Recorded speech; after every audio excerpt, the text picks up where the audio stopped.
भूमिका जो जनता ने तय की है, हम लोग सरकार में तो नहीं है, तो विकास का काम करना हम लोग की जिम्मेवारी नहीं है, हम लोग कर भी नहीं सकते हैं।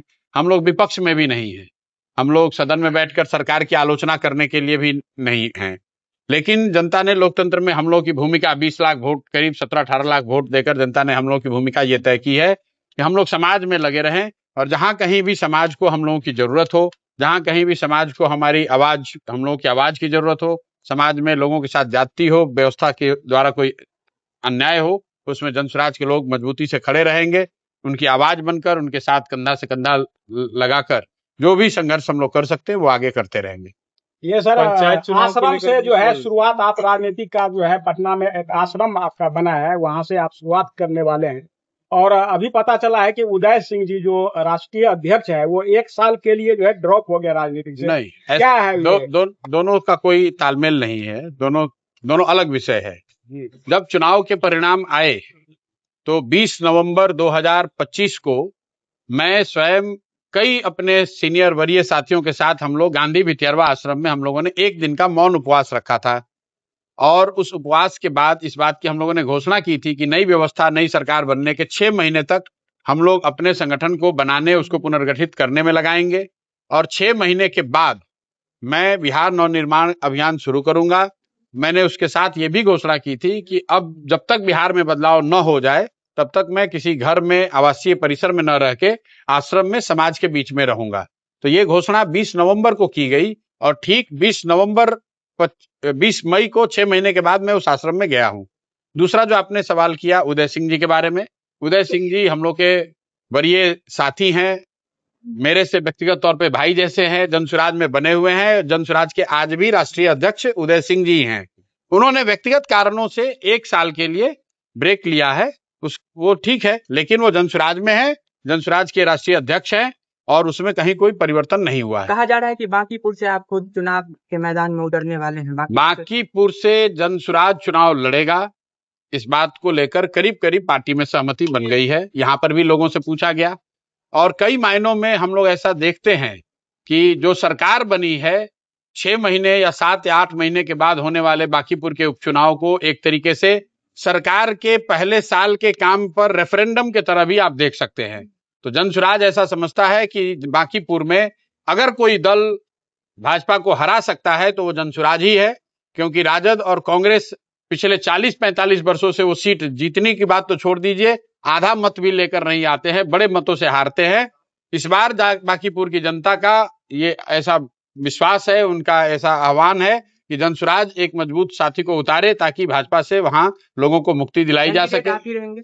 अब कैंडिडेट कौन रहेगा ये तो पार्टी तय करेगी। आप क्यों नहीं लड़ना चाहते हैं सर? आप विधानसभा चुनाव के दौरान पार्टी को ये तो विश्वास था लोगों का, जो आप खुद एक जिम्मेदार व्यक्ति हैं और जिम्मेदारी उठाने का काम करेंगे, लेकिन आपने मना कर दिया, तो ये ऐसा है परिणाम हुआ। ऐसा है, जिम्मेवारी उठाने के कई तरीके हैं।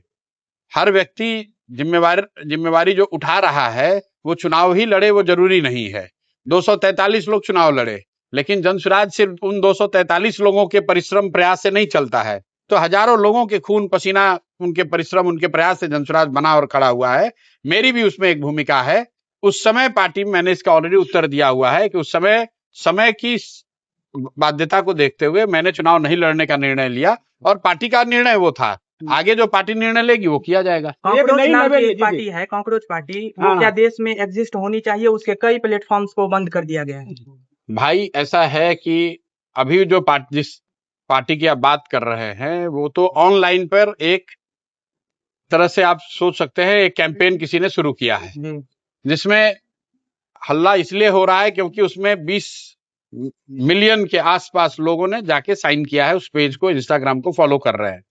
अभी कोई आधिकारिक तौर पे वो दल नहीं है, उस दल का कोई नीति नहीं है, उसका नेता कौन है, नीति क्या है, इसके बारे में जानकारी नहीं है किसी को। इतना जरूर है कि अगर 20 मिलियन लोग किसी एक प्लेटफॉर्म पर आकर अपनी बात को सरकार के खिलाफ रख रहे हैं, तो ये सरकार को के लिए चिंता का विषय होना चाहिए। ये दिखाता है कि समाज में कितनी बड़ी संख्या में लोग अभी की व्यवस्था से नाखुश हैं।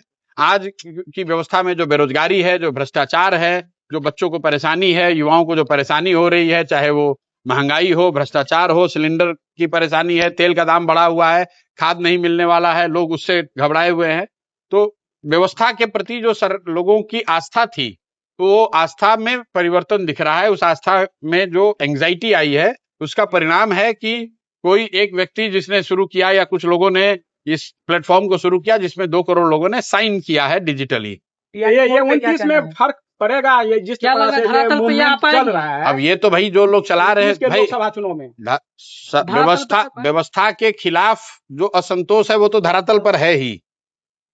वो आपको ऑनलाइन के एक प्लेटफॉर्म पर भी दिख रहा है। ऐसा नहीं है कि असंतोष नहीं है और उस ऑनलाइन प्लेटफॉर्म से असंतोष क्रिएट हो रहा है। असंतोष व्यवस्था में के खिलाफ लोगों में है, बेरोजगारी है, भ्रष्टाचार है।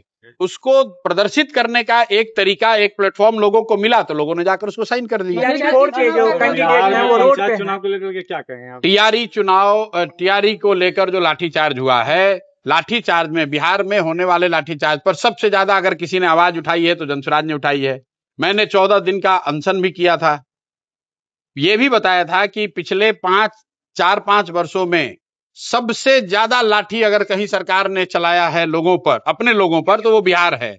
80 से ज्यादा ऐसी घटना हुई है जिसमें समाज के किसी न किसी वर्ग के प्रदर्शन पर सरकार ने लाठीचार्ज किया है। लोगों ने कहा कि इसके खिलाफ बदलाव होना चाहिए, लेकिन बदलाव तो हुआ नहीं। लोगों ने उसी व्यवस्था को वोट दिया जो लाठी चलाता था, तो इसीलिए लाठी अभी भी चल रही है। आप मुझे बताइए कि कौन ऐसा वर्ग है समाज में जिस पर लाठी नहीं चली है? एमपी लोगों पर लाठी चली है, राजनीतिक कार्यकर्ताओं पर लाठी चली है, आंगनवाड़ी सेविकाओं पर लाठी चला है, पंचायती राज से जुड़े हुए लोगों पर लाठी चला है, बच्चों पर लाठी चली है, शिक्षकों पर लाठी चली है। और यही चीज आगे हो रहा है क्योंकि लोगों ने बदलाव के लिए वोट नहीं दिया। जिन लोगों ने लाठी मारी थी, जिस व्यवस्था ने लाठी चलाया था, उसी व्यवस्था को बहाल करने के लिए फिर से वोट दे दिया, इसीलिए लाठी चली है। लेकिन टीआरई 4 के छात्रों के साथ जनसुराज की मेरी पूरी संवेदना है, उनके साथ हम लोग खड़े हैं। जो कुछ भी बन पड़ेगा उनकी मदद के लिए वो करेंगे। 1 करोड़ नौकरी का दावा करने वाले लोग कहाँ गए? 1 लाख टीआरई, और 1 लाख पर भी नहीं है, 1 लाख पर भी नहीं है। इन्होंने कहा था 1 करोड़ नौकरी देंगे, 6 महीने हो गए, इसका मतलब 10 लाख लोगों को नौकरी मिल जानी चाहिए थी। तो फिर टीआरई राजनीति से ये पूरा मिला हुआ जो मेरे भाई, शिक्षा मंत्री के बारे में तो आप देख ही रहे हैं कि झाड़ फूक करा रहे हैं, कि उनका फोटो वायरल हुआ है। ऐसे ऐसे लोग शिक्षा मंत्री हैं जिनको शिक्षा का कोई ज्ञान नहीं है। कि शिक्षा क्यों जरूरी है, एजुकेशन नहीं चाहिए। किसने कहा? शिक्षा मंत्री। तो ठीक है, जब पूरा बिहार अनपढ़ रहेगा तभी तो वैसा उनके जैसा आदमी शिक्षा मंत्री बनेगा। अगर बिहार में लोग शिक्षित हो गए तो उन जैसा व्यक्ति बिहार का शिक्षा मंत्री कैसे होगा? अगर उनको ऐसा लग रहा है कि शिक्षा नहीं होनी चाहिए, तो अपने जो राजनीतिक मित्र हैं, आका हैं, उन लोगों को भी बताना चाहिए कि उनके मंत्री, विधायकों के, सांसदों के, मंत्रियों के बच्चे विदेशों में जाकर क्यों पढ़ाई कर रहे हैं। वो भी पढ़ाई छोड़ दें।